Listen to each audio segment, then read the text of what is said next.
this was a mess. This was seeped in a mess. And that is not Christianity. And that's not the fundamental of Christianity.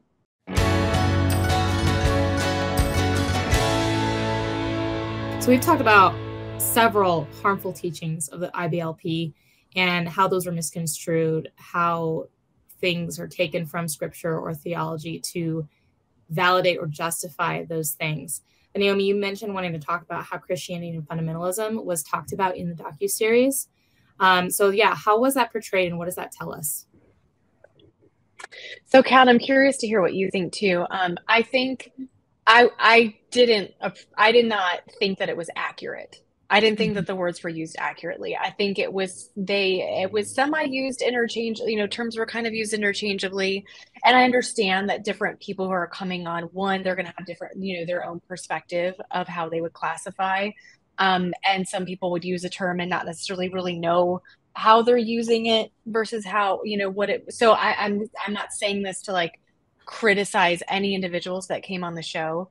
I think anyone who came on there who was a victim, we need to give lots of grace for how anything was phrased or because I know what it's like to sit with a camera on you and speak about not only your trauma, but something that is going to be like the one gentleman who came on. I wish I could remember his name. Please forgive me for not recalling at this moment, but who said this is basically the nail in the coffin.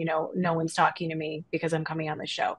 That wasn't a joke. That was true. And so for anyone who's looking at it and is kind of being, seeing those aspects and thinking, well, I didn't like that or I didn't like this, please leave room that having those cameras and those lights on you and knowing what's going to happen because you're doing that interview and the risk that you're taking. And sometimes it's very real safety issues. The woman who shared about how she got out before she likely got shot along with her children. I mean, these can be very hostile, aggressive groups where lives can actually be in danger. So I want to preface with that. I think we need to leave room for anyone who was a victim who came on and spoke. In general, I think Christianity was used, again, kind of interchangeably, and so not really accurately at times of what Christianity actually is. So I would say from what I gathered anyway, and so again, take this with a grain of salt. This is what I gathered from the docuseries. I did not fully watch the show growing up, as I mentioned at the beginning of this live stream. It seemed like the Duggars, as our example, were likely more of a fundamentalist type Christian in the beginning. But then once the IBLP and the ATI situation happened, we moved away from that and we moved into cult territory. So there was a transition that happened. And I think, again, in the show, that was blurred and a distinction wasn't made. And I think there should have been one. I would have appreciated there having been one. I think it put Christianity in a light that is inaccurate. And I'm not saying like, oh, it put it in a poor light. I mean, some people are going to put it in a poor light anyway because they're not going to choose Christianity. I care about accuracy, and if the accuracy is poor, then so be it. But I care about accuracy, and I don't think it was accurate to be using Christianity in some of the ways in which it was being used. Fundamentalist. There's some ambiguity, I think, even within Christianity right now, as to what is fundamentalism.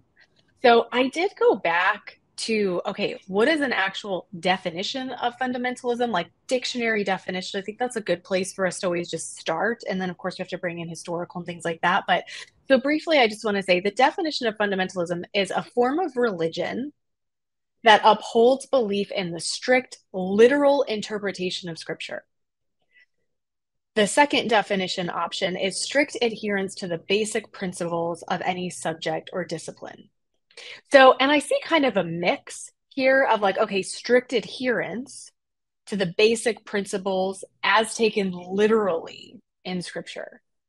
So when I think of fundamentalism, I would think of like the holiness movement. I would think about the interpretation of women not dressing like men, which is such a cultural thing. And like men wear skirts in some countries, and they did actually at the time that was written. So, more like dress style skirts. So it's like, okay, what does this actually mean? But if the interpretation is, okay, women are like, I'm taking it very literally. I don't think they take it literally properly. because there's cherry picking. So there's cherry picking, there's a lack of historical context. So the literary exegesis that's happening is very poor. And so I'm like, I struggle to even say fundamentalism is actually the fundamentals because I think that there's been misinterpretation of scripture and misapplication. So I wouldn't agree that it's actually the fundamentals of Christianity. Where did the gospel go in this docuseries? That's fundamental to Christianity. So we've got some terms here that are big hitter terms that are being used in a really muddled way where I think people would watch the show and walk away thinking things are fundamental to Christianity that are not Christian and that things are just flat out Christian that aren't Christian. And so I'm like, this was inaccurate in its portrayal as far as how these, again, big hitter important terms were used. So I wanted to speak to that for this live stream because I know it's been unsettling for many, and I've seen a lot of feedback and comments and things like that about how the terms were used. And so for something like the way they were living, I would say they had some of those holiness standards that we would see in like UPC, we'd see in Brenhamism, and in these different groups that are out there. But ultimately, at the end of the day, Bill Gothard created a cult. There was behavior control, there was information control, there was thought control, there was emotional control.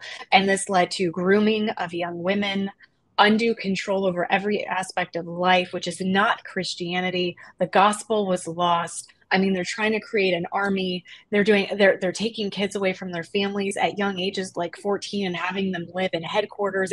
I mean, this was a mess. This was seeped in a mess.